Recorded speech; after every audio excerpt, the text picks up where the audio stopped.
الحمد لله رب العالمين والعاقبة للمتقين والصلاة والسلام على رسوله الأمين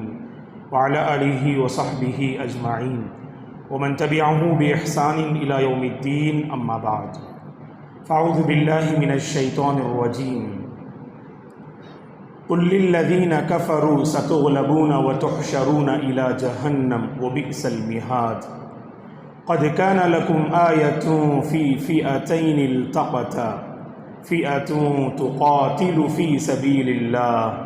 وأخرى كافرة يرونهم مثليهم رأي العين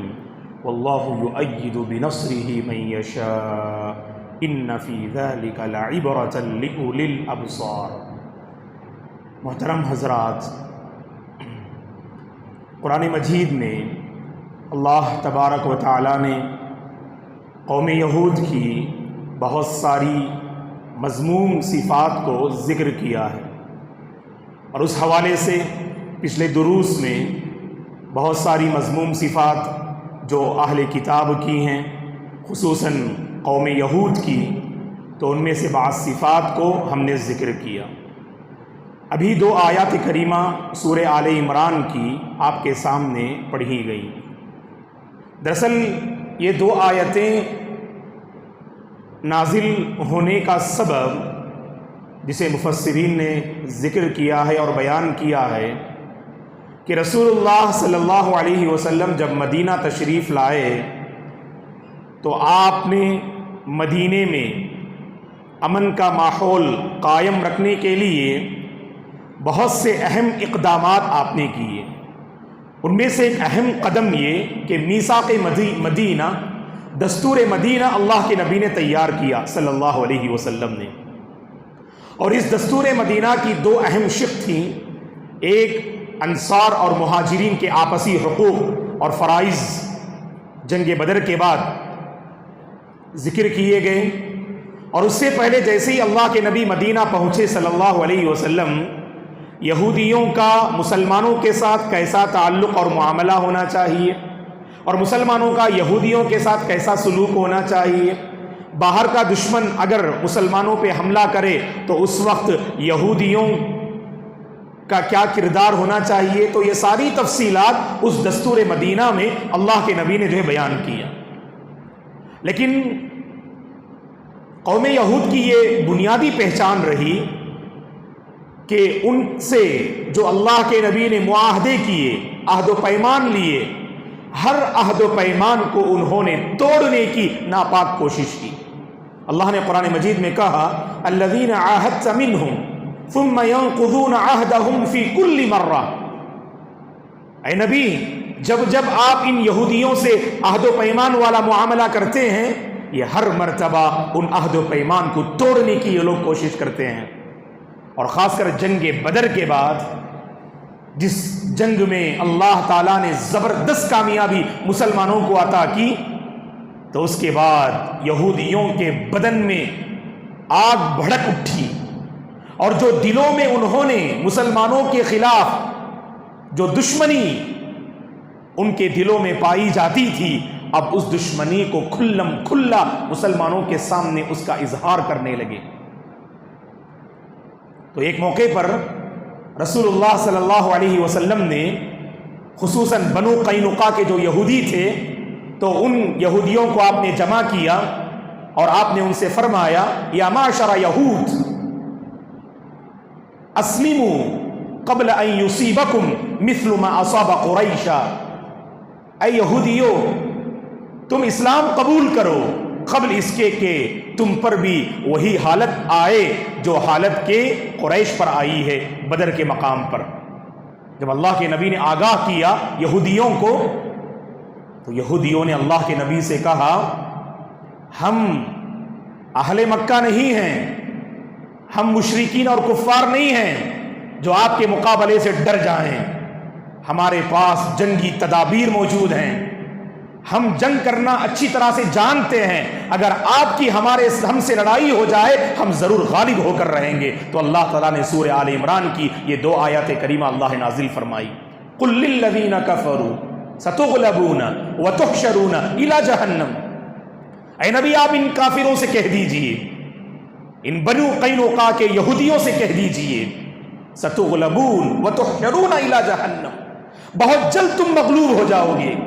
اور جہنم کی آگ کی جانب تم سب کے سب اکٹھے کیے جاؤ گے۔ تو بدر کے واقعے کو اللہ تبارک و تعالیٰ نے اس کے بعد والی آیت میں یاد دلایا قوم یہود کو دوستو،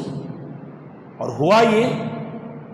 کہ جہاں پر وہ دشمنی کا کھلم کھلا اظہار کر رہے تھے، یہ بنو قینوقا کے یہودی، ایک مرتبہ واقعہ اس طرح سے پیش آتا ہے کہ بنو قینوقا کے بازار میں ایک مسلمان عورت کچھ خرید و فروخت کر رہی تھی، تو ایک یہودی کو شرارت سوجھی،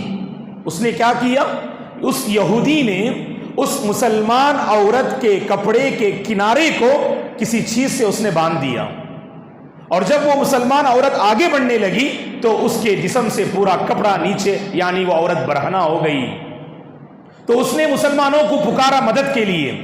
تو ایک مسلمان آگے بڑھا، ایک مسلمان آگے بڑھتے ہیں اور اس یہودی کا کام تمام کر دیتے ہیں، اور جیسے یہ منظر یہودیوں نے دیکھا تو تقریباً یہودیوں کی ایک جماعت اس مسلمان پر ٹوٹ پڑتی ہے اور اس مسلمان کو وہ یہودی حضرات ختم کر دیتے ہیں۔ تو جب یہ واقعہ پیش آتا ہے اور زیادہ نفرت اور دشمنی کا بازار مدینے میں گرم ہو جاتا ہے، تو اللہ کے نبی صلی اللہ علیہ وسلم نے بنو قینوقا کے حق میں یہ سب سے پہلا قدم آپ نے اٹھایا کہ بنو قینوقا کا آپ نے محاصرہ کر لیا، ان کو آپ نے گھیر لیا اور کہا کہ تمہیں مدینے سے نکلنا ہوگا۔ 15 دن تک آپ نے محاصرہ کیا، اور 15 دن کے بعد حضرت عبادہ بن صامت رضی اللہ عنہ کی نگرانی میں بنو قینوقا مدینے سے جلا وطن کر دیے گئے، انہیں مدینے سے باہر نکال دیا گیا، اور ازرعات نامی مقام میں بنو قینوقا جا کے آباد ہوئے۔ اور آپ جانتے ہیں کہ یہودیوں کے 3 مشہور قبیلے، ایک بنو قینوقا، بنو نویر اور بنو قریظہ، تو ان میں سے سب سے پہلے جس قبیلے کو آپ نے مدینے سے باہر نکالا وہ یہی بنو قینوقا ہے، جو جنگ بدر کے بعد یہ واقعہ پیش آیا۔ اور اس کے بعد احد کی لڑائی میں آپ جانتے ہیں کہ احد کی لڑائی کے اسباب میں ایک اہم سبب کیا تھا، ان بنو نذیر کے یہودیوں نے مشرکین مکہ کو بار بار ابھارا جنگ بدر کے بعد۔ تمہیں ناکامی کا سامنا کرنا پڑا، اس ناکامی اور شکست کا کب تم مسلمانوں سے بدلہ لو گے؟ تو ابھارتے گئے یہاں تک کہ مشرکین نے اپنا ایک دستہ اور اپنی ایک جماعت انہوں نے تیار کیا، اور مسلمانوں کے خلاف لڑائی کرنے کے لیے وہ لوگ مکہ سے نکلتے ہیں، اور احد کے مقام پر مسلمانوں اور کافروں کی آپسی لڑائی ہوتی ہے، جس کے حوالے سے کل عشاء کے بعد ہم نے اشارہ کیا۔ اور یہ بنو نذیر یہ ایسی قوم تھی دوستو یہودیوں کی، انہوں نے اللہ کے نبی کو قتل کرنے کی ناپاک سازش کی۔ ایک مرتبہ اللہ کے نبی صلی اللہ علیہ وسلم جاتے ہیں ان کے قبیلے میں، بنو کلاب کے 2 مقتول کی دیت کے سلسلے میں گفتگو کرنے کے لیے اللہ کے نبی خود جاتے ہیں ان کے قبیلہ گفتگو کرنے کے لیے۔ اور جب بنو نذیر نے محسوس کیا کہ اللہ کے نبی تنے تنہا آئے ہیں، ابھی یہی موقع ہے اللہ کے نبی کو نعوذ باللہ ختم کر دیا جائے، تو انہوں نے آپس میں گفتگو کی اور دور سے دیکھا کہ اللہ کے نبی صلی اللہ علیہ وسلم، امام ابن ہشام رحمۃ اللہ علیہ نے اس واقعے کو اپنی سیرت کی کتاب السیرہ النبویہ میں ذکر کیا ہے۔ اللہ کے نبی صلی اللہ علیہ وسلم ایک دیوار کے سائے میں آپ تشریف فرما تھے، تو انہوں نے پلاننگ اس طرح سے کی کہ دیوار کی اونچائی پر کسی کو کھڑا کر کے اور اوپر سے پتھر اللہ کے نبی کے سر مبارک پر دے مار کے اور آپ کا کام تمام کر دیتے ہیں، فالعیاذ باللہ۔ تو اس کے لیے ایک یہودی تیار ہوتا ہے جس کا نام عمرو ہے، اور اس نے ٹھان لیا کہ میں پتھر اٹھاؤں گا اور اوپر پہنچوں گا اور پھر اللہ کے نبی کے سر مبارک پہ دے ماروں گا۔ پھر اللہ تبارک و تعالی رسول اللہ صلی اللہ علیہ وسلم کو اس ناپاک سازش کی وحی کے ذریعے سے اطلاع دیتے ہیں، تو گویا کہ وہ شخص وہاں پہنچنے سے پہلے اللہ کے نبی مدینہ تشریف لاتے ہیں دوستو۔ تو بنو نذیر کا یہ واقعہ، اور اسی طرح سے ایک مرتبہ بنو نذیر نے اللہ کے نبی کو قتل کرنے کے ارادے سے آپ کی خدمت میں حاضر ہوئے، اور بنو نذیر نے کہا کہ اے اللہ کے رسول، آپ جس دین کی دعوت دے رہے ہیں، ہم چاہتے ہیں کہ ہمارے جو علماء ہیں ان سے آپ آ کے بات کریں اگر آپ نے ہمارے علماء کو مطمئن کر دیا ہم دین اسلام قبول کرنے کے لیے تیار۔ اللہ کے نبی حریص تھے دوستو، دعوت کا کوئی موقع آپ نے ہاتھ سے جانے نہ دیا۔ اللہ کے نبی بہت حریص تھے یہ امت اس راستے کو اپنا لے، اس توحید کو اپنا لے، نار جہنم سے بچ جائے۔ حالانکہ ان کی ناپاک سازش تھی، اور سامنے آ کر انہوں نے ظاہر کیا کہ ہم اسلام قبول کرنا چاہتے ہیں، شرط یہ ہے آپ ہمارے علماء کو مطمئن کر دیجئے اور اپنے ساتھ 30 اپنے صحابہ کو لے کر آئیے۔ آپ اللہ کے نبی صلی اللہ علیہ وسلم ان کے قبیلے جاتے ہیں 30 صحابہ کے ساتھ، اور جیسے ہی قبیلے میں قدم رکھتے ہیں تو ان لوگوں نے کہا کہ آپ تو 30 لے کر آ چکے ہیں لیکن اب ہمارے پاس 30 علماء اویلیبل نہیں ہیں، تو لہٰذا ہمارے پاس صرف 3 علماء ہیں، اپنے 3 ساتھیوں کو لے کر آپ آئیے۔ اللہ کے نبی نے بقیہ 27 صحابہ کو کہا کہ آپ لوگ مدینہ واپس ہو جائیں۔ رسول اللہ صلی اللہ علیہ وسلم نے 3 صحابہ کو لے کر آپ آگے بڑھنے لگے، اور آگے وہ 3 علماء اپنے پاس خنجر کو چھپائے رکھے تھے تاکہ جیسے ہی آئیں تو اللہ کے نبی پر اور آپ کے صحابہ پر حملہ کر بیٹھیں۔ اور جیسے اللہ کے نبی آگے بڑھ رہے تھے تو وہاں ایک عورت نے ایک صحابی کو خبر دے دی، راز کو فاش کر دیا، آگے مت بڑھو بیٹے کیونکہ وہاں پر تمہیں قتل کرنے کی ناپاک انہوں نے پلاننگ کی ہے۔ اور جیسے ہی وہ عورت، جو یہودی عورت مسلمانوں کو خبر دیتی ہے تو اللہ کے نبی صلی اللہ علیہ وسلم اپنے صحابہ کے ساتھ واپس اپنے گھر لوٹتے ہیں۔ تو ان واقعات سے پتہ چلتا ہے کہ یہودی اپنے اندر مسلمانوں کے خلاف کس قدر کینہ، بغض، حسد اور دشمنی رکھتے ہیں دوستو۔ اس لیے اللہ نے قرآن مجید میں کہا لَتَجِدَنَّ أَشَدَّ النَّاسِ عَدَاوَةً لِلَّذِينَ آمَنُوا الْيَهُودَ وَالَّذِينَ أَشْرَكُوا۔ سب سے زیادہ اہل ایمان کے حق میں اگر کوئی قوم جو سب سے زیادہ سخت ہے، مخالف ہے، اگر کوئی قوم اپنے اندر دشمنی رکھتی ہے تو یہی یہودی قوم ہے، اس کے بعد مشرکین ہے، اور اس کے بعد آخر میں نصارہ ہیں۔ تو اللہ کے نبی صلی اللہ علیہ وسلم نے بنو نذیر کا بھی آپ نے محاصرہ کیا اور کہا کہ 10 دن تک یہ قبیلہ آپ خالی کر دیں، لیکن عبداللہ بن ابی جو منافقوں کا سردار تھا اس نے بنو نذیر سے کہا کہ اللہ کے نبی محمد یوں ہی آپ لوگوں کو ڈرا رہے ہیں، آپ لوگوں کو گھبرانے کی ضرورت نہیں، وہ آپ لوگوں کو جلا وطن نہیں کریں گے، آپ کے علاقے سے باہر نہیں نکالیں گے، اگر باہر نکالیں تو ہم آپ کے ساتھ ہوتے ہیں اور آپ کے ساتھ ہو کر مسلمانوں کے خلاف ہم لڑائی کرتے ہیں۔ اس طرح عبداللہ بن ابی نے تسلی دی۔ تو بنو نذیر کے یہودی بغاوت پہ اتر آئے اور انہوں نے کہا کہ ہم خالی نہیں کریں گے، کیونکہ عبداللہ بن ابی کی بات سن کر اللہ نے سورہ حشر میں ذکر کیا الم تر الی الذین نافقوا یقولون لاخوانہم الذین کفروا۔ اللہ نے ان آیات کریمہ میں اس واقعے کو بیان کیا، اور جیسے ہی مسلمانوں نے پوری طرح سے بنو نذیر کا محاصرہ کر لیا، اب منافقین جو ابھی وعدے کر رہے تھے ہم تمہارا ساتھ دیں گے، اگر تم نکال دیے جاؤ تو ہم بھی تمہارے ساتھ نکل پڑیں گے، لیکن جیسے ہی مسلمانوں نے محاصرہ کر لیا تو انہوں نے اپنے دامن کو چھڑا لیا منافقین نے۔ اور پھر بنو نذیر کو رسول اللہ صلی اللہ علیہ وسلم مدینے سے باہر نکالتے ہیں، اور ان میں سے بعض سیریا چلے جاتے ہیں اور بعض یہودی خیبر میں جا کے آباد ہوتے ہیں، جو تقریباً مدینے سے 600 کلومیٹر کا فاصلہ ہے۔ خیبر اس علاقے میں جا کے آباد ہوتے ہیں، اور بعض یہودی سیریا چلے جاتے ہیں۔ تو بہرحال دوستو کہنے کا مقصود یہ ہے، قرآن مجید کے مطالعے سے ہمیں اس بات کا پتہ چلتا ہے کہ مختلف مقامات پر اللہ تعالیٰ نے اس قوم کا خصوصیت کے ساتھ ذکر کیا۔ سورہ بقرہ آپ پڑھیے، سورہ آل عمران پڑھیے، اللہ تعالیٰ نے یہودیوں کی بعض بلکہ اکثر مذموم صفات کو اللہ نے ذکر کیا۔ کیوں؟ تاکہ ان صفات کو ہم جانیں اور ہم ان صفات سے اپنے دامن کو بچائیں۔ دوستو اللہ رحم کرے کہ ہماری لاپرواہی کبھی ایسی ہوتی ہے کہ ہم ان میں سے بعض صفات کو اپنا لیتے ہیں۔ دوستو عہد و پیمان کا معاملہ دیکھیے، کتنے اللہ کے بندے ہیں جو وعدے کرتے ہیں اور وعدے پر اتر آتے نہیں اور وعدے کی خلاف ورزی کرتے ہیں۔ عہد و پیمان کو توڑنا ان کی پہچان بن جاتی ہے۔ یا ایھا الذین آمنوا اوفوا بالعقود، اللہ نے خصوصیت کے ساتھ اہل ایمان کو تعلیم دی، اے ایمان والو تم عہدوں کو پورا کرو، کیونکہ عہدوں کو پورا کرنا یہ اہل ایمان کی پہچان ہے، اور عہدوں کو توڑنا یہ اہل کتاب کی پہچان ہے، اور خصوصاً یہودیوں کی۔ کئی ایک مقامات پر اللہ نے ان کی اس بری صفت کو ذکر کیا، والذین ینقضون۔ تو اسی لیے دوستو عہد و پیمان کے ہم پاسدار بنیں، اور یہودی جہاں بھی جاتے ہیں امن کے ماحول کو خراب کرنا ان کی نیت ہے دوستو۔ وَيَسْعَوْنَ فِي الْأَرْضِ فَسَادًا، اللہ نے قرآن میں اہل کتاب اور یہودیوں کے سلسلے میں کہا زمین میں فساد مچانا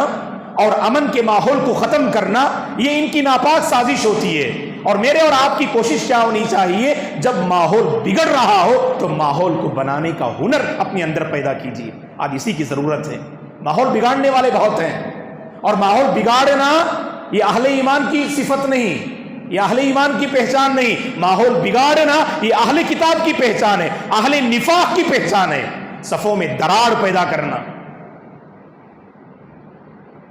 اور ملے جلے خاندان کے درمیان نفرت کی آگ جو ہے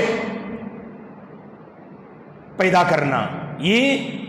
اہل نفاق اور یہودیوں کی پہچان۔ اور مسلمان کون ہیں؟ اگر ماحول بگڑ بھی رہا ہے اس بگڑے ہوئے ماحول کو بنانے کا ہنر اپنے اندر پیدا کیجیے دوستو۔ اور امن اللہ کی بہت بڑی نعمت ہے۔ یہ اگر امن اللہ کی کتنی بڑی نعمت ہے یہ جاننا چاہتے ہیں، اور آپ لوگ روزانہ سوشل میڈیا دیکھتے ہیں، اللہ اہل فلسطین پر رحم و کرم کا معاملہ فرمائے، اہل غزہ پر اللہ تبارک و تعالی رحم و کرم کے ان کے حق میں فیصلے فرمائے۔ جب ان کے حوالے سے خبریں پڑھتے ہیں واللہ رونگٹے کھڑے ہو جاتے ہیں۔ اللہ تبارک و تعالیٰ نے جس دولت سے ہمیں مالا مال کیا ہے اس کی ہم کیسی ناقدری کرتے ہیں۔ امن کے ماحول میں رہ کر بھی ہم اپنے رب کو ناراض کر رہے ہیں دوستو، اور وہاں پرخطر حالات ہیں پھر بھی وہ ایمان پہ ڈٹے ہوئے ہیں اور اپنے ایمان پہ ثابت قدم ہیں۔ اس لیے امن کی حفاظت کیجئے دوستو، امن کے ماحول کو قائم کیجئے۔ اور امن کا مطلب یہ مت سمجھ لیجئے کہ پوری طرح سے آپ کو ہندوستان کے سارے مسائل آپ کو حل کرنا ہے اور اپنے پورے اسٹیٹ کا مسئلہ آپ کو حل کرنا ہے۔ اپنے گھر سے اس کی شروعات کیجئے، گھر میں امن لائیے، خاندان میں امن لائیے، محلے میں امن لائیے، قبیلے میں امن لائیے۔ ایک مسلمان کا کردار مثالی ہوتا ہے، یاد رکھیں آپ، اور ایک مسلمان ہر ناحیے سے اپنے معاشرے کے حق میں اس کا وجود باعث رحمت ہوتا ہے، اور یہودیوں کا وجود باعث زحمت۔ جہاں بھی جاتے ہیں وہ امن کے ماحول کو خراب کرتے ہیں، اور مسلمان جہاں بھی جاتے ہیں اگر وہ بگڑا ہوا ماحول ہو وہ بنانے میں کامیاب نظر آتے ہیں دوستو۔ تو اسی لیے اور اللہ سے یہ دعا بھی کیجیے، یہ ہنر ہے، یہ صلاحیت ہے، یہ مبارک سوچ ہے، اللہ تعالیٰ ہر کسی کو نہیں عطا کرتے ہیں۔ اگر آپ کے اندر کچھ کمزوری ہے نا، اگر دو ملے جلے خاندان کو دیکھ کر آپ کے دل میں اگر نفرت کی آگ بھڑکتی ہے نا تو مطلب آپ کا دل صحیح سالم نہیں۔ اگر ان کے دیکھ کر آپ خوش ہو رہے الحمدللہ اللہ سلامت رکھے آپ کو، مطلب آپ کا دل صحیح سالم ہے۔ تو یہ سب پیمانہ ہے دوستو، یہ سب اصول ہے جاننے کا کہ ہمارے دل کی حالت کیسی ہے۔ تو امن کا ماحول ہے تو آپ خوشی کا اظہار کر کیجئے، اور جہاں پر امن ختم ہو رہا ہے اللہ کے بعض بندے خوش ہوتے ہیں کسی خاندان کے اجڑتے ہوئے برباد ہوتے ہوئے دیکھ کر۔ نہیں دوستو، ہمیں خوشی کا اظہار نہیں کرنا چاہیے۔ ایک مسلمان اگر مصیبت میں مبتلا ہے اس مصیبت کو اپنی مصیبت سمجھیے، اپنی آفت سمجھیے، تبھی یقیناً ہم سبوں کے لیے بہتر ہوں گے اور سبوں کے لیے نفع بخش ہوں گے۔ اللہ سے ہماری دعا ہے اللہ تبارک و تعالی قوم یہود کی جن صفات کو اس نے اس نے قرآن مجید میں ذکر کیا ہے ان تمام مضمون صفات سے بچ کر زندگی بسر کرنے کے اللہ توفیق عطا فرمائے، عہد و پیمان کو پورا کرنے اور مکمل کرنے کے اللہ ہم سب کو توفیق عطا فرمائے، امن کا ماحول قائم کرنے کی اللہ توفیق عطا فرمائے۔ اللہ ہم میں سے ہر ایک کے اندر وہ ہنر، وہ صلاحیت، وہ ایمان اللہ پیدا فرمائے کہ جس کے ذریعے سے ہم جہاں بھی جائیں لوگوں کے دلوں کو فتح کرنے والے اور رحمت کے ماحول کو عام کرنے والے بندوں میں اللہ ہم سب کو شامل فرمائے۔ آمین۔ اقول قولی ھذا واستغفر اللہ لی ولکم ولسائر المسلمین من کل ذنب فاستغفروہ انہ هو الغفور الرحیم۔ سبحانک اللہم وبحمدک اشہد ان لا الہ الا انت استغفرک واتوب الیک۔ السلام علیکم ورحمۃ اللہ وبرکاتہ۔